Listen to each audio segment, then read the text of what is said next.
2013 সালে শ্রীলঙ্কার বিপক্ষে টেস্ট অভিষেক হয় এনামুল হক বিজয়ের।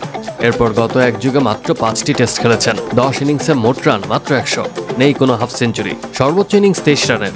একজন টপ অর্ডার ব্যাটারের জন্য পরিসংখ্যানটা বড্ড বেমানান।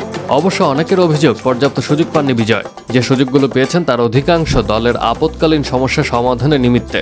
এবারও জিম্বাবুয়ের বিপক্ষে সিরিজের মাঝপথে তাকে ডাকা হয়েছে টপ অর্ডারের ব্যর্থতায়। 32 বছর বয়সী বিজয় কি চ্যালেঞ্জ নিয়ে জাতীয় দলে তার জায়গাটা পাকা করতে পারবেন?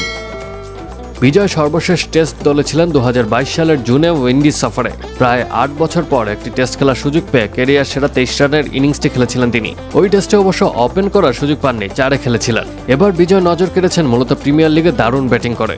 গাজী গ্রুপ ক্রিকেটার্সের হয়ে 14 ইনিংসে 4টি করে সেঞ্চুরি ও হাফ সেঞ্চুরিতে 79.45 গড়ে লিগে সর্বোচ্চ 874 রান করেছেন তিনি। এর মধ্যে প্রথম বাংলাদেশি হিসেবে সব ফরম্যাটে সেঞ্চুরির হাফ সেঞ্চুরি করেছেন। গত ম্যাচে সেঞ্চুরি করে সংখ্যাটা 51-তে নিয়ে গেছেন। প্রশ্ন উঠেছে, সাদা বলে পারফর্ম করে কি তিনি লাল বলের ক্রিকেটে সুযোগ পেয়ে গেলেন? অবশ্যই ইদানিং প্রথম শ্রেণীর ক্রিকেটেও দারুণ পারফর্ম করেছেন বিজয়। সর্বশেষ জাতীয় লিগে 7 ম্যাচের 13 ইনিংসে 1 সেঞ্চুরি ও 650-তে আসরের দ্বিতীয় সর্বোচ্চ 700 রান করেছিলেন তিনি। এরপর বিপিএল টি20তেও ভালো করেছিলেন তিনি। 3 বছর পর আবার টেস্ট দলে সুযোগ পাওয়া বিজয় অবশ্য খুব বেশি কিছু বললেন না। জাতীয় দলে ভালো খেলতে চাই, এজন্য সবার দোয়া চাই।